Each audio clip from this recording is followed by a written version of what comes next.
नमस्कार. आपलं स्वागत आहे. आयकॉन स्टील प्रस्तुत बिल्ड आयकॉन या उपक्रमामध्ये आज आम्ही आलो सांगलीमध्ये आणि माझ्यासोबत आहेत यंग सिव्हिल इंजिनियर नितीन लोहार सर. त्यांच्याबद्दल सांगायचं म्हणजे मागच्या 12 वर्षांहून अधिक काळ ते या क्षेत्रामध्ये अतिशय उत्तमरित्या कार्यरत आहेत. Basically residential bungalow, residential apartments याच्यामध्ये त्यांची स्पेशालिटी आहे. स्वतः आता बिल्डर डेव्हलपर म्हणून सुद्धा त्यांनी या व्यवसायाला नवीन सुरुवात केलेली आहे. त्याच्यामध्ये पण त्यांची उत्कृष्ट प्रगती चालू आहे. सो एकंदर हा त्यांचा प्रवास कसा होता, अनुभव आलेले कसे होते, या सगळ्याबद्दल आपण बिल्ड आयकॉन या प्लॅटफॉर्मवर त्यांच्याशी गप्पा मारणार आहोत. सगळ्यात आधी मला तुमचा विचारायचा आहे तो म्हणजे शैक्षणिक प्रवास कसा होता? म्हणजे साधारणपणे शाळेपासून ते ग्रॅज्युएशन पर्यंतचा हा प्रवास आम्हाला ऐकायचा आहे तुमच्याकडून. शैक्षणिकपासनं 10वी झाली. 10वी झाल्यानंतर आपण पुढं काय करायचं? सगळी मुलं सायन्स करतात, कोण बी-कॉम वगैरे. तसंच मी पण पहिला 11वी-12वी सायन्स करत गेलो आणि 12वी नंतर परत म्हटलं, की पुढं आपल्याला काय तर इंजिनिअरिंग न करता दुसऱ्या फील्डमध्ये जायचा असा विचार होता. तर नंतर काय झालं, बी-एस-सीला ॲडमिशन घेतलेलो. नंतर एक आमच्या वडिलांचे मित्र भेटले. ते म्हणले, की "काय करताय तुम्ही? मुलगा काय करतोय?" मग मुलग्याला असं-असं, त्याच्यापेक्षा इकडे या, फक्त भेटून जावा कॉलेजवर आणि बघूया आपण मिळतं का वगैरे ॲडमिशन. मग माहीतच नव्हतं, इंजिनिअरिंग हा माझ्या डोक्यातच विषय नव्हता. मग तिथं गेलं आणि डायरेक्ट म्हटले, की दुसऱ्या दिवशी डॉक्युमेंटच घेऊन ये मला. मग डॉक्युमेंट घेऊन दिलं. मग तेव्हापासून जे ॲडमिशन त्यांनी करूनच ठेवली तिथं. अच्छा. मग पहिला मी मेकॅनिकल मागितलं. मेकॅनिकल झाल्यानंतर मग केमिकल झालं. नाही, नाही तू सिव्हिलच कर म्हटले ते सर आपले. मग त्यामुळे सिव्हिलमध्ये मी ह्याप्रमाणे इंजिनिअरिंग पूर्ण केलं. हं. म्हणजे इंजिनिअर व्हायचंही तुमच्या मनात पक्के होतं किंवा तुमच्या ह्याच्यात होतं, पण आता तो कुठला होणार आहे हां. शेवटपर्यंत ठरत नव्हतं. नव्हतं, त्यामुळे नव्हतं. तुम्ही केमिकल थोडं, थोडं मेकॅनिकल आणि आता उरलेलं सगळं सिव्हिल असं झालं. असं झालं. पण आता तुम्हाला आनंद वाटत असेल, की हो, हो, आपण खूप. सिव्हिल शिकलो फायनली आणि चांगली गोष्ट झाली कारण तुमची प्रगती बघता सगळी हो, मागची. हो. दुसरा आणखीन एक महत्त्वाचा प्रश्न येतो म्हणजे सिव्हिल इंजिनिअर झाल्यानंतर, आता जसं तुम्ही फील्ड बदलत का होईना, पण झाल्यानंतर असं असतं की सिव्हिल इंजिनिअरच्या आयुष्यात एक स्ट्रगल असतो. स्वतःची पहिली वैयक्तिक साईट जेव्हा तो हो, करतो हो. तोपर्यंत. कारण पहिल्यांदा आपण कुठेतरी प्रॅक्टिस वगैरे करतो बरोबर आहे. आणि त्याच्यानंतर स्वतःची पहिली साईट करतो. तर त्यामुळे तो अनुभव कसा होता? कुणाच्या रेफरन्सनं ती मिळाली? तेव्हा काय दडपण आलं का पहिली साईट करताना?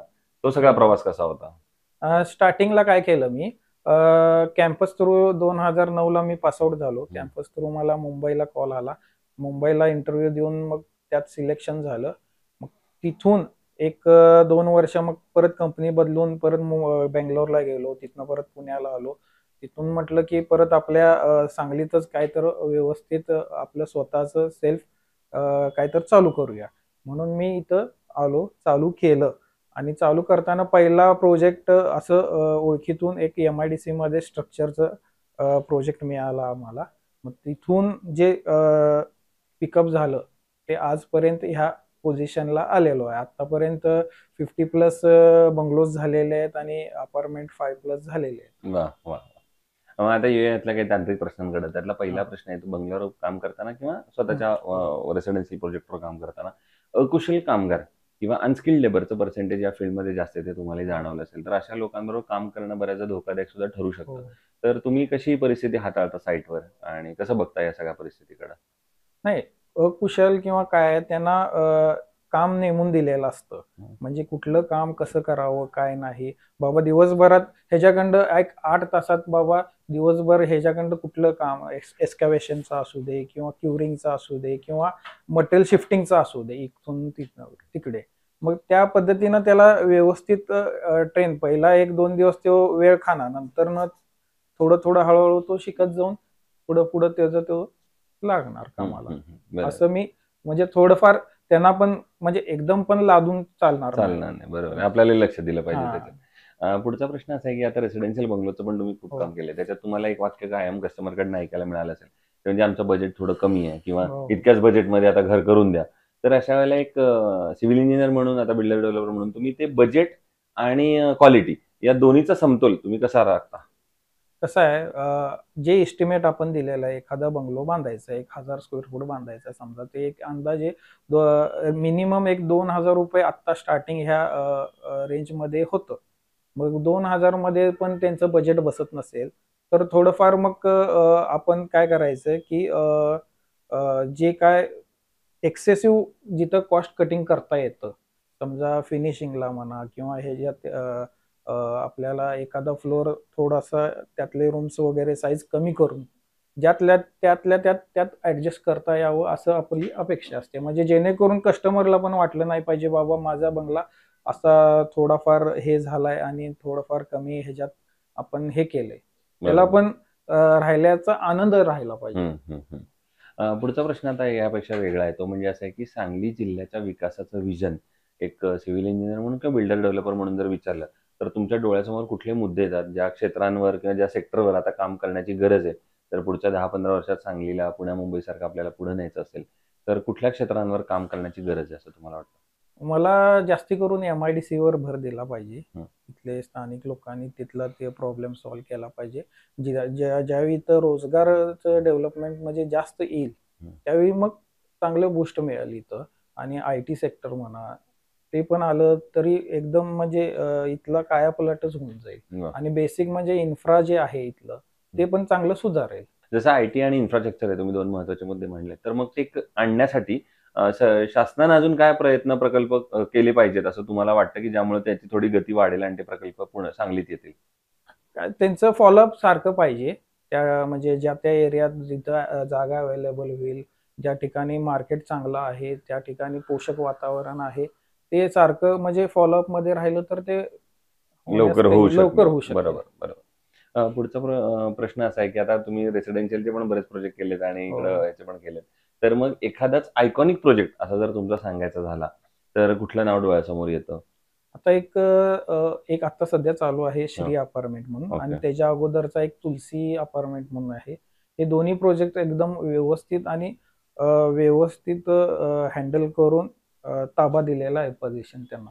तर काय स्पेशालिटी आहे किंवा काय तुम्हाला जास्त आयकॉनिक वाटण्याचं कारण असं ते तुमचं? म्हणजे कुठलाही कस्टमर तिथं राहायला गेला की त्याच्या असं प्रगतीच झालेली आहे. वाह! तो कवा नाराजीच झाला नाही. Very good, very good. म्हणजे हा सरांसाठी पण आयकॉनिक आहे आणि जे कस्टमर येतील त्यांच्यासाठी सुद्धा हो, आयकॉनिक हो. घर ठरणार आहे ते असं हो, एका हो. अर्थानं. बरं.